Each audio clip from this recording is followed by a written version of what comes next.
Lori Saldaña, thanks for being here. I've started these interviews talking about taxes. If you're elected, would you support raising taxes? And I'm going to throw a few of them out there. Income taxes, capital gains taxes, perhaps other taxes. I think that working people that pay the majority of the income taxes are taxed pretty heavily if you look at the proportionality of it. I think the corporate gains taxes, or capital gains taxes rather, and corporate taxes have fallen off, and I think that we need to reconsider some of those. But we really do need a different approach to this, something that's not regressive, something that's hurting working class people where the majority of their income in places, especially like San Diego, already go to basic things like shelter, transportation, food. So we really need to revamp our tax system in some major ways. I've also been asking a lot about illegal immigration. This is something that's really important to San Diego County. We hear stories every single day. If Congress passes only one piece of legislation with regard to illegal immigration, if you're elected, what should it focus on?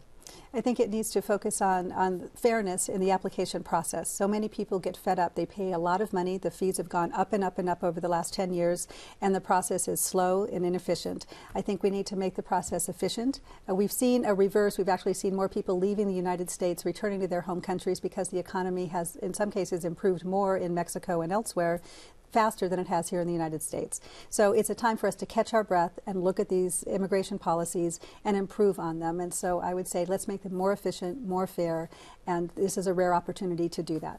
Specifically, though, we have 11 million undocumented I think that immigrants. Number has probably declined, but that's an old number. number. We can safely say millions. We have millions of people we have here, millions yes. of people here. Should we be looking at a path to citizenship? Should we be looking at other options? There are many who are born, if they weren't born here, their children were. And so you have families where you have a mix of citizens and non-citizens. We have children who were brought here as infants or young children, and we're looking at paths to citizenship for them. They came here at no fault of their own. So there's a mix of families. I think to protect those family relationships and be fair and be compassionate about this is really an important part of changing some of these laws. I think some people might say that's amnesty. Ronald Reagan approved an amnesty bill in 1986. I didn't open the floodgates the way people feared. I think what's hurt it more has been, or certainly influenced it more, have been things like NAFTA, the free trade agreement, which was an attempt to build a stronger alliance across the border, not only to the north but to the south. So I think as a nation, we're a nation of immigrants. We have a history of making laws that at one point may have been contentious, but in the long run, I think they work for the betterment of everything that we stand for as a nation of laws and immigrants. I know you were asked this question at the congressional debate with regard to medical marijuana. Do you support the federal government legalizing medical marijuana?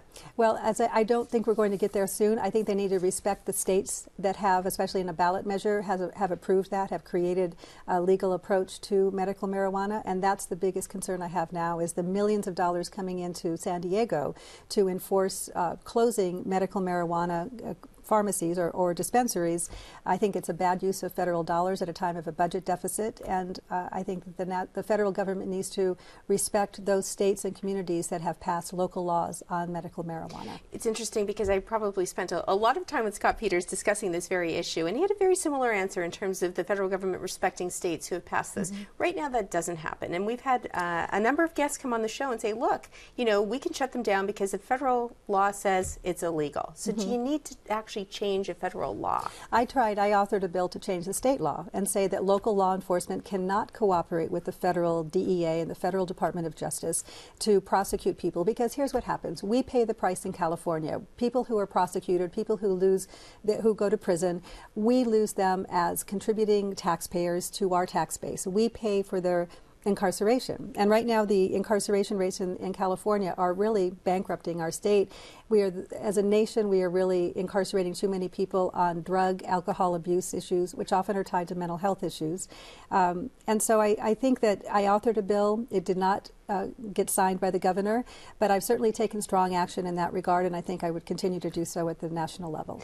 We haven't got a lot of time left, but in this new form of primary, we've got the top two. We could actually see two Democrats running against each other in the runoff. If that's the case, how do you make yourself different than your fellow Democrat when your policies might be very similar? Well, I have a proud record of accomplishments at the legislative level. I'm running on my record as an elected official. My Democratic opponent is running away from his record as an elected elected official. He left the city of San Diego in economic disarray.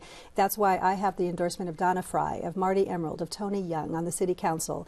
I have the endorsement of Karen Bass, the woman who became the first African-American woman speaker in the nation's history. She's now in Congress. She supports me. I'm a proud progressive. I want to work on universal single-payer health care. Those distinguish me from a much more moderate Democrat in the race. We're going to have to end it there, but I do want to send people to our website, kpbs.org, because I know there's a longer conversation with you and Maureen Kavanaugh there, and also a lot more information. Thank you, Lori Saldaña, for being here. Thank you for the opportunity.